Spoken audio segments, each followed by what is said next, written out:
नमस्कार मैत्रिणींनो. Bing homemaker या आपल्या युट्यूब चॅनलमध्ये तुम्हा सर्वांचं अगदी मनापासून स्वागत. सुट्टी संपली आणि आता सगळ्यांचं रुटीन चालू झालेलं आहे. सुट्टीमध्ये आपण जेवढ्या उत्साहाने यावी जातो ना, तेवढेच आल्यानंतर थोडंसं कंटाळवाणे झालेलं असतो. मग अशा कंडिशन मध्ये पुन्हा रुटीन आपलं बसण्यासाठी थोडासा वेळ जातो, नाही का? तर आज देखील अशाच थोड्याशा अनपॅकिंग, स्टोरेज आणि बॅक टू रुटीनच्या टिप्स आज मी तुमच्यासाठी घेऊन आलेले आहे.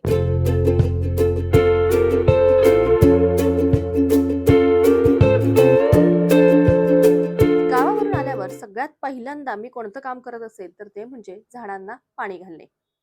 दरवेळी गावी जाताना झाडांची पाण्याची काहीतरी सोय करून जाते, पण यावेळी थोडंसं पावसावर अवलंबून राहिले. पण पाऊस काही आलाच नाही आणि मी येईपर्यंत झाडं थोडी सुकलेलीच होती. श्राव्याला पहिली एक बकेट भरून दिली आणि तिला सांगितलं, झाडांना व्यवस्थित सगळ्या पाणी घाल, तोपर्यंत मी बाकीची कामं आवरायला घेते. यावेळी दुपारी 4 वाजेपर्यंतच आम्ही घरी पोहोचलो होतो. त्यामुळे थोडासा स्टॅमिना राहिला होता आणि इतर कामं मग मी लगेचच करायला घेतली. 10 दिवस घर बंद होतं, त्यामुळे धूळ तर घरामध्ये साठलेलीच असते. तसंही पसारा वगैरे काही नसतो, कारण मी जाताना व्यवस्थित सगळं आवरून जाते. आल्या आल्या बाकी काही नाही केलं तरी पण झाडून पुसून घेणं आणि बेडशीट्स किंवा कव्हर्स चेंज करणं हे तरी काम करावंच लागतं. हॉल आणि दोन्ही बेडरूम्स झाडून घेणं, पुसून घेणं हे काम माझ्या मिस्टरांचं असतं आणि माझ्याकडे किचन. गावावरून म्हणजे मी सासरी जाते, त्यानंतर मम्मीकडे जाते आणि मग तिथून पुन्हा घरी येते. त्यामुळे दोन्ही ठिकाणहून बऱ्याच गोष्टी आणलेल्या असतात. त्या किचन व्यवस्थित स्वच्छ करून जागच्या जागी लगेचच ठेवाव्याच लागतात. मी जाताना काहीच पसारा ठेवत नाही, त्यामुळे आल्यावर मला जास्ती स्वच्छता करावी लागत नाही. जाताना जी थोडीफार काही नाश्त्याची वगैरे भांडी असतील तेवढीच असतात. बाकी फक्त पुसून घेतलं तरी माझं किचन लगेच स्वच्छ होतं. गॅस आणि दोन्ही साईडचा किचन ओटा स्वच्छ केला, फ्रेश झाले, गॅस ऑन केला, मुलींना थोडंसं खायला दिलं आणि आम्ही दोघांनी मस्त कडक चहा करून घेतला आणि पुढच्या कामांसाठी फ्रेश. आता दिवाळी होती म्हटल्यावरती आईंनी किंवा मम्मीने फराळ दिला होता. अगदी थोडा-थोडाच मी आणला होता. पण ज्या काही नाशवंत गोष्टी असतात ना, त्या पहिल्यांदा जिथल्या तिथे ठेवल्या, की त्या व्यवस्थित राहतात. हे बुंदीचे लाडू आचाराला आम्ही घरी बोलवूनच त्यांच्याकडून करून घेतो आणि हा शेवेचा लाडू आहे, जो माझी मम्मी घरी बनवते. आणि सगळ्याच पदार्थांमध्ये खरं तर लाडू लवकर खराब होतो, त्यामुळे त्याची विशेष काळजी घ्यावी लागते. सो मी असा मोठ्या डब्यात लाडू काढून घेतलेले आहेत. त्यातच थोड्याशा शंकरपाळ्या आणल्या म्हणून त्या वरच्यावर ठेवल्यात आणि अगदीच थोड्याशा करंज्या देखील आणल्यात. थोड्या शिल्लक राहिल्या होत्या तेवढ्याच मी घेऊन आले. थोडासा चिवडा देखील आणलाय. तर एवढाच फराळ मी आणलेला आहे. डबे माझ्या आधीच रिकामीच होते मी फराळासाठी ठेवलेले. त्यामुळे हा फराळ व्यवस्थित मी डब्यांमध्ये भरला आणि थोडंसं झाकण या डब्यांचं उघडं ठेवलं, जेणेकरून आतमध्ये हवा जाईल, म्हणजे हे पदार्थ खराब होणार नाहीत. खरं तर गावाकडून येताना एखादी दुसरी गोष्ट नाही आणली जात आणि त्यातूनही जर आपली गाडी असेल तर भरभरून आपण सामान गावाकडून आणतो. पण गावापेक्षा शहरातलं इथलं वातावरण वेगळं असतं. त्यामुळं प्रत्येक गोष्ट अगदी व्यवस्थितच ठेवावी लागते, नाहीतर ती लवकर खराब देखील होते. मी एक शॉर्ट्स देखील अपलोड केला होता, की आम्ही कांदे काढायला गेलो होतो गावाकडे असताना. सो त्यामुळे येताना भरपूर कांदे देखील मी घेऊन आले. आता हा ताजा आणि ओला कांदा आहे, त्यामुळे तो जर घरात असाच ठेवला तर तो लवकर नासणार. त्यामुळे व्यवस्थित एका मोठ्या ट्रेमध्ये मी तो काढून घेतला. आमची स्वतःची नारळाची झाडं सुद्धा आहेत, त्यामुळे गावी गेलं की भरपूर नारळ मी घेऊन येते. पण नारळ व्यवस्थित स्टोअर करणं हे देखील खूप महत्त्वाचं असतं. म्हणजे तुम्ही देखील जर असे जास्त नारळ जर स्टोअर करत असाल, तर ते कसे स्टोअर करायचे? तर पहा, जी नारळाची शेंडी असते ना, ती अशी वरच्या बाजूला ठेवायची आणि असा उभा नारळ ठेवायचा. आणि हे नारळ घरात स्टोअर न करता हवेशीर गॅलरी असेल, तुमचं अंगण असेल, तर तिथेच ठेवायचे. अशा पद्धतीने जर नारळ स्टोअर केले ना, तर नारळ व्यवस्थित सुकतो, पण तो अजिबात नासत नाही.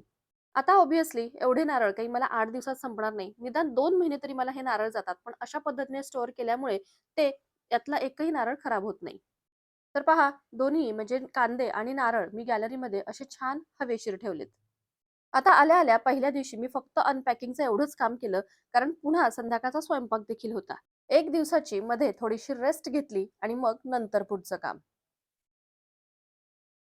सुट्टी म्हटलं, की इकडे-तिकडे प्रवास होतो, काम होतं आणि मी यूट्यूबर म्हटल्यावरती त्याचबरोबर शूट करणं, एडिट करणं ही कामं सुद्धा आलीच. पण या सगळ्या धावपळीत काय होतं माहितीये का? पाठ आणि मान एकदम दुखायला लागते आणि मग या सगळ्या धावपळीत आपल्याला कोण मसाज करणार, नाही का? मग त्यापेक्षा हातात एखादा जर असा छोटासा मसाजर जर असेल, तर किती बरं होईल. आपला आपण मसाज करता येईल आणि छान रिलॅक्स सुद्धा वाटतं. सायंटिफिकली प्रूव्ह केलेला असा हा मसाजर एक नॅचरल पेन किलर आहे, जो तुमच्या बॉडीमधला पेन कमी करतो without using any external medication. अगारोचा हा मल्टीफंक्शनल टेन्स मसाजर आहे, ज्यामध्ये आपल्याला मिळेल एक इन्स्ट्रक्शन मॅन्युअल, टेन्स डिव्हाइस, याला ट्रॅव्हल फ्रेंडली बनवण्यासाठी असा एक पाउच, 3 इलेक्ट्रिक वायर्स, एक USB cable, 2 large pads, 6 medium pads आणि 2 स्मॉल पॅड्स. आता हा वापरायचा कसा ते आपण पाहूयात. हे जे टेन्स डिव्हाइस आहेत याला 2 चॅनल आहेत, A आणि B. तर या चॅनलमध्ये इलेक्ट्रिक वायर इन्सर्ट करायची. यानंतर हे डिव्हाइस ऑन करायचं. ऑन केल्यानंतर तुम्हाला इथे एक स्क्रीन दिसेल. स्क्रीनवर 24 मोड्स दिसतील. डिव्हाइसवर दिलेलं M बटन प्रेस केल्यानंतर जो हवा तो मोड सिलेक्ट करता येईल. डिव्हाइसवरच प्लस आणि मायनस बटन आहे, ज्या थ्रू स्पीड कमी किंवा जास्त करता येईल. आपल्या गरजेनुसार पॅड सिलेक्ट करून या इलेक्ट्रिक वायरला अशा पद्धतीने अटॅच करायचे. या पॅड्सला प्लास्टिक कव्हर आहे, ते रिमूव्ह करायचं, त्यावर थोडंसं पाणी लावायचं आणि आपले जे प्रेशर पॉइंट्स आहेत, जिथे पेन आहे त्या ठिकाणी हे पॅड स्टिक करायचे. म्हणजे तुम्हाला नेक पेन असेल, एल्बो, फूट, बॅक, शोल्डर, नी, रिस्ट, अँकल किंवा लेग पेन असेल, तर त्या ठिकाणी अशा पद्धतीने हे पॅड स्टिक करायचे. यानंतर मी हे टेन्स डिव्हाइस ऑन केलेलं आहे आणि यातलाच एक मोड सिलेक्ट केला. पेशंटला विचारून त्या पद्धतीने याची इंटेन्सिटी कमी किंवा जास्त करता येईल. हा मसाजर रिचार्जेबल आहे आणि it is completely compatible to laptop और पॉवर बँक. तुम्हाला देखील असाच स्वतःच मसाज करायचा असेल आणि छान रिलॅक्स व्हायचं असेल, तर या मसाजरची लिंक डिस्क्रिप्शन बॉक्समध्ये दिलेली आहे, जरूर चेकआउट करा. मध्ये एक दिवसाची रेस्ट घेऊन थोडंसं रिलॅक्स झाले आणि पुढचं अनपॅकिंग हे नेक्स्ट डे. पण हे करताना देखील इतर गोष्टी सुद्धा विचारात घ्याव्या लागतात. म्हणजे आपल्याला काही फक्त अनपॅकिंगच करायचं नसतं, तर घरातली इतर कामं सुद्धा त्याबरोबर करायची असतात. मग एकट्यानेच आपण किती पळणार, नाही का? त्यामुळे घरातल्यांची मदत देखील घ्यायलाच हवी. तर माझ्या मिस्टरांना इडली, डोसा, उत्तप्पा हे पदार्थ खूप छान बनवता येतात, अगदी माझ्यापेक्षाही छान. त्यामुळे आज मी उत्तप्पा बनवायचं प्लॅनिंग केलेलं आहे.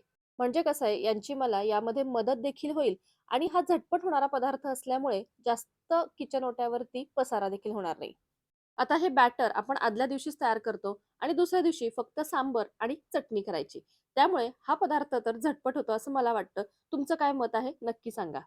ज्या वेळेस मला इतर कामं असतात ना, म्हणजे माझं YouTubeचं असेल किंवा इतर काही कामं असतील, ज्यावेळेस मला किचनमध्ये जास्त वेळ देता येणार नाहीये, अशा वेळेस मी असंच बॅटर तयार करून ठेवते आणि यांची हेल्प घेते.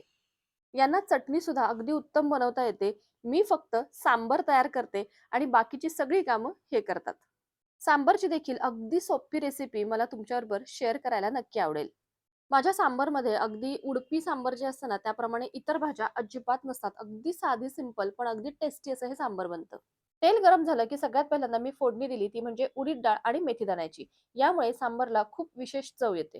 त्यानंतर नेहमीप्रमाणे जिरं, मोहरी, आलं लसणाची पेस्ट, कांदा, कढीपत्ता, हळद, हिंग, तिखट, सांबर मसाला आणि इथे अजून एक टिप म्हणजे हे सगळे मसाले परतल्यानंतर त्यामध्येच आपण जे चिंच गुळाचं पाणी टाकलेलं असतं ते आधी टाकायचं आणि त्यानंतर डाळ. चवीप्रमाणे मीठ. अप्रतिम सांबर लागतं. एखादा इन्ग्रेडियंट सांगायचा राहिला असेल तर डिस्क्रिप्शन बॉक्समध्ये मी ते देते, तुम्ही चेक करून घ्या. मस्त अशी चटणी यांनी तयार केली आणि मी त्यावरती असा छानसा तडका दिला. झालं सांबर आणि चटणी तयार. आता काय उत्तप्पाला किती वेळ लागतो? अगदी 2 ते 3 उत्तप्प्यामध्ये पोट भरतं. कारण की उत्तप्पा हा थोडासा असा जाडसर असतो. पुन्हा त्यावरती आपण कांदा, टोमॅटो, कोथिंबीर, मिरची वगैरे असे बरेचसे पदार्थ टाकतो. त्यामुळे तो असा छान हेवी होतो.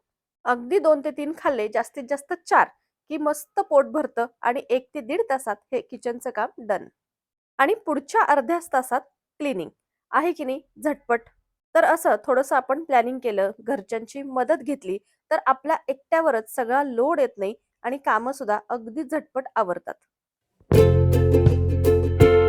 जोपर्यंत गावावरून आणलेल्या बॅग्स आपण अनपॅक करत नाही ना, तोपर्यंत घरामध्ये सगळा खरं तर पसारा वाटतो.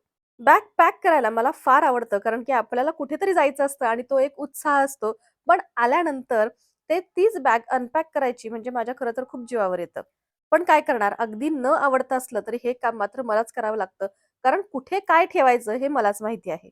तर जी कपडे धुवायची होती ती पहिली वेगळी करून घेतली आणि जे नवीन कपडे होते ते अगदी व्यवस्थित ठेवले. हां, मला आत्ता भाऊबीजेला माझ्या भावाने गिफ्ट केलेला ड्रेस आहे अगदी सुंदर असा आणि हा सेम अगदी ब्लू कलरचा माझ्या मुलीचा फ्रॉक आणि ही माझी दिवाळीची साडी. मी दिवाळीपूर्वी एक व्हिडिओ केला होता, की दिवाळीच्या खरेदीला जाण्यापूर्वी आपल्या कपाटामध्ये काही नवीन कपडे आहेत का ते चेक करा आणि मगच खरेदी करा. तर मी देखील असेच माझे काही कपडे आहेत का जुने वगैरे ते चेक केलं, तर त्यामध्ये मला ही छान नवी कोरी साडी सापडली. गावी असताना दिवाळीला एकदाच मी ही साडी नेसली होती आणि तिथेच मी त्या साडीला छान ऊन दाखवलेलं आहे.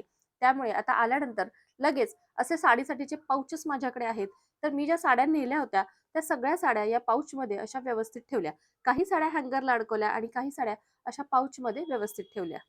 सगळं अगदी जिथल्या तिथं जागेवर जात नाही ना, तोपर्यंत आपल्यालाही समाधान मिळत नाही आणि सुट्टीनंतरचं आपलं रुटीन देखील सुरू होत नाही. तर अशा पद्धतीने आजचा काही टिप्ससह असा एक जनरल व्लॉग होता, जो मी तुमच्याबरोबर शेअर केला. तुम्हाला आवडला असेल तर नक्की एक लाईक करा, शेअर करा आणि चॅनलवर नवीन असाल तर सबस्क्राईब देखील जरूर करा.